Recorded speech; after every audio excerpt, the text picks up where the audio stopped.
नमस्कार मित्रांनो, भारतातील कोट्यवधी शेतकरी, नागरिक, व्यापारी आणि सामान्य जनतेसाठी अत्यंत महत्त्वाची बातमी समोर आली आहे। अखेर नैऋत्य मोसमी पाऊस म्हणजेच मान्सून केरळमध्ये दाखल झाला आहे। भारतीय हवामान विभागाने अधिकृत घोषणा करत देशातील 4 महिन्यांच्या पावसाळी हंगामाची सुरुवात झाल्याचे स्पष्ट केले आहे। मात्र यंदा मान्सून नेहमीपेक्षा सुमारे 3 दिवस उशिराने केरळमध्ये पोहोचला आहे। त्यामुळे आता महाराष्ट्रात मान्सून कधी दाखल होणार, कोकणात पहिला जोरदार पाऊस कधी पडणार, मुंबईमध्ये पावसाची सुरुवात कधी होणार, विदर्भ आणि मराठवाड्यातील शेतकऱ्यांना अजून किती दिवस वाट पाहावी लागणार, याबाबत सर्वांच्या मनात उत्सुकता निर्माण झाली आहे। नमस्कार, मी किशोरी खांडेकर आणि तुम्ही पाहता अनफिल्टर्ड महाराष्ट्र। सर्वप्रथम मान्सूनच्या प्रवासाबद्दल जाणून घेऊया। दरवर्षी साधारणपणे 1 जूनच्या आसपास मान्सून केरळच्या किनारपट्टीवर दाखल होतो।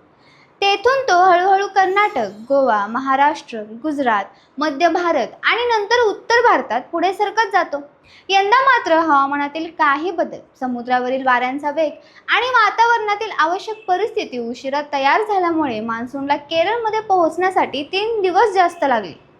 हवामान विभागाने सांगितले की आवश्यक ढगांची निर्मिती, समुद्रावरील वाऱ्यांचा वेग आणि वातावरणातील आर्द्रता योग्य प्रमाणात निर्माण झाल्यानंतरच मान्सून दाखल झाल्याची अधिकृत घोषणा केली आहे। मात्र आता परिस्थिती वेगाने बदलत आहे। केरळमध्ये मान्सून दाखल झाल्यानंतर पुढील 2 ते 3 दिवसात तो आणखी पुढे सरकण्याची शक्यता हवामान विभागाने व्यक्त केली आहे। यामुळे गोवा, दक्षिण कोकण, सिंधुदुर्ग, रत्नागिरी आणि महाराष्ट्राच्या काही किनारी भागांमध्ये मान्सूनपूर्व पावसाची तीव्रता वाढण्याची शक्यता आहे। हवामान तज्ज्ञ प्रवीण कुमार यांनी दिलेल्या माहितीनुसार पुढील 48 तासात कोकणात पावसाचे आगमन होण्याची शक्यता आहे। त्यामुळे कोकणवासियांसाठी ही आनंदाची बातमी मानली जात आहे। कोकणातील परिस्थिती पाहिली तर गेल्या काही दिवसांपासून उष्णता आणि आर्द्रतेचा त्रास वाढला होता। अनेक ठिकाणी ढगाळ वातावरण तयार होत होते, पण समाधानकारक पाऊस पडत नव्हता। आता मात्र मान्सूनच्या प्रगतीमुळे सिंधुदुर्ग, रत्नागिरी, रायगड आणि मुंबई परिसरात पावसाची सक्रियता वाढण्याची शक्यता आहे। काही भागांमध्ये मुसळधार पावसाच्या सरीही अनुभवायला मिळू शकतात। विशेषतः घाटमाथा आणि पश्चिम घाट परिसरात चांगल्या पावसाची शक्यता व्यक्त केली जात आहे। मुंबईबाबत बोलायचे झाले तर मान्सूनची सामान्य तारीख साधारणपणे 10 जूनच्या आसपास मानली जाते। केरळमध्ये मान्सून उशिरा दाखल झाल्यामुळे मुंबईतील आगमनाच्या तारखाही काहीसा बदल होऊ शकतो। तरी सुद्धा पुढील काही दिवसात वातावरण मान्सूनसाठी अधिक अनुकूल होण्याची शक्यता असल्यामुळे मुंबईकरांना लवकरच उकड्यापासून दिलासा मिळण्याची चिन्हे दिसू लागली आहेत। पश्चिम महाराष्ट्रात देखील वातावरण बदल जाणवू लागला आहे। कोल्हापूर, सांगली, सातारा आणि पुणे जिल्ह्यांमध्ये गेल्या काही दिवसांपासून अधूनमधून अवकाळी पावसाच्या सरी कोसळत आहेत। मात्र हवामान तज्ज्ञांच्या मते हा खरा मान्सून नसून मान्सून पूर्व पाऊस आहे। त्यामुळे शेतकऱ्यांनी घाईघाईने पेरणी करू नये असा सल्ला राज्य सरकार आणि हवामान विभागाकडून देण्यात आला आहे। मुख्यमंत्री देवेंद्र फडणवीस यांनी देखील शेतकऱ्यांना सावधगिरी बाळगण्याचे आवाहन केले आहे। त्यांनी स्पष्टपणे सांगितले की अवकाळी किंवा मान्सून पूर्व पाऊस पाहून पेरणीची घाई करू नये, कारण सलग आणि स्थिर पाऊस सुरू झाल्यानंतरच खरी पेरणी करणे सुरक्षित राहील।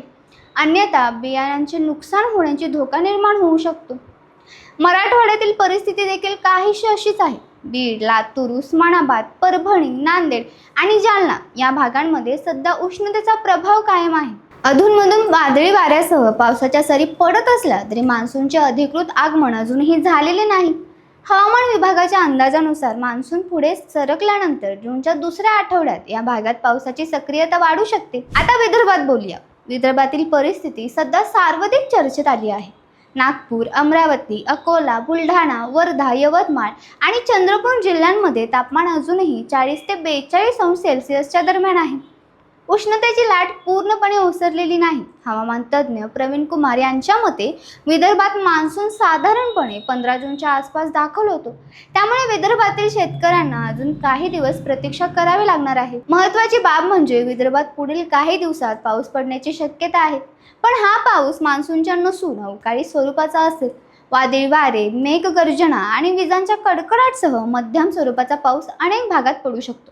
त्यामुळे शेतकऱ्यांनी आणि नागरिकांनी सतर्क राहण्याची गरज आहे। हवामान विभागाने वर्धा, चंद्रपूर आणि यवतमाळ जिल्ह्यांसाठी ऑरेंज अलर्ट जारी केला आहे। या भागात मध्यम ते जोरदार पाऊस, वादळी वारे आणि विजांचा कडकडाट होण्याची शक्यता आहे। विशेषतः शेतात काम करणाऱ्या शेतकऱ्यांनी आणि मोकळ्या जागेत फिरणाऱ्या नागरिकांनी काळजी घेण्याचे आवाहन करण्यात आले आहे। आता सर्वात महत्त्वाचा प्रश्न म्हणजे यंदाचा मान्सून कसा राहणार. भारतीय हवामान विभागाने काही दिवसांपूर्वी जारी केलेल्या हंगामी अंदाजात यंदा देशभरात सरासरीपेक्षा कमी पावसाची शक्यता व्यक्त केली आहे. एल निनोच्या प्रभावामुळे 2026चा मान्सून मागील 11 वर्षातील सर्वात कमकुवत मान्सून ठरू शकतो, अशी ही शक्यता वर्तवण्यात आली आहे. याचा परिणाम शेती, पाणीसाठे, धरणे, वीज निर्मिती आणि अन्नधान्य उत्पादनावर होऊ शकतो. तथापि हवामान तज्ज्ञांचे म्हणणे आहे की मान्सूनची सुरुवात थोडी उशिरा झाली म्हणून संपूर्ण हंगाम खराब जाईल असे नाही. जून महिन्यातील पावसाची स्थिती, जुलै-ऑगस्टमधील सक्रियता आणि बंगालच्या उपसागरात तयार होणाऱ्या कमी दाबाच्या क्षेत्रांवर पुढील परिस्थिती अवलंबून राहणार आहे. शेतकऱ्यांसाठी हा काळ अत्यंत महत्त्वाचा आहे. खरीप हंगामातील पेरणी, बियाणे, खतांची तयारी आणि शेतीची मशागत या सर्व गोष्टी मान्सूनवर अवलंबून असतात.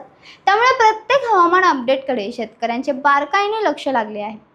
हवामान विभागाने दिलेल्या सूचनांनुसार पेरणीचे नियोजन करणे यंदा विशेष महत्त्वाचे ठरणार आहे. दरम्यान महाराष्ट्रातील अनेक धरणांमधील पाणीसाठा मागील वर्षाच्या तुलनेत कमी असल्यामुळे सर्वांचे लक्ष मान्सूनकडे लागले आहे. पिण्याचे पाणी, शेती आणि उद्योगांसाठी पुरेसा पाऊस होणे आवश्यक आहे. त्यामुळे येत्या 10 ते 15 दिवसांमध्ये मान्सूनचा वेग आणि दिशा अत्यंत निर्णायक ठरणार आहे. सध्या उपलब्ध माहितीनुसार पुढील 48 तासात कोकणात मान्सूनची चाहूल लागेल. त्यानंतर पश्चिम महाराष्ट्रात पावसाची तीव्रता वाढेल. मराठवाड्यात जूनच्या दुसऱ्या आठवड्यात पावसाचा प्रभाव दिसेल, तर विदर्भाला 15 जूनच्या आसपास मान्सूनची प्रतीक्षा करावी लागू शकते. वर्धा, चंद्रपूर आणि यवतमाळमध्ये अवकाळी पावसाचा ऑरेंज अलर्ट कायम आहे. तापमानात 10 जून नंतर काहीशी घट होण्याची शक्यता व्यक्त करण्यात आली आहे. एकूणच पाहता केरळमध्ये मान्सून दाखल झाल्याने आता महाराष्ट्रातील पावसाची प्रतीक्षा संपण्यास सुरुवात झाली आहे. कोकणातून सुरू होणारा हा प्रवास पुढील काही दिवसात संपूर्ण राज्य व्यापणार आहे. मात्र यंदाचा मान्सून थोडा उशिरा आणि काही प्रमाणात कमकुवत राहण्याची शक्यता असल्यामुळे हवामान विभागाच्या प्रत्येक अपडेटकडे लक्ष ठेवणे आवश्यक ठरणार आहे. शेतकरी, व्यापारी, नागरिक आणि प्रशासन या सर्वांसाठी पुढील काही दिवस अत्यंत महत्त्वाचे असणार आहेत. त्यामुळे मान्सूनच्या प्रत्येक हालचालीवर लक्ष ठेवा, हवामान विभागाच्या सूचनांचे पालन करा आणि सुरक्षित राहा. तुम्हाला जर ही माहिती आवडली असेल तर चॅनेलला लाईक करा, शेअर करा आणि सबस्क्राईब करायला विसरू नका. धन्यवाद.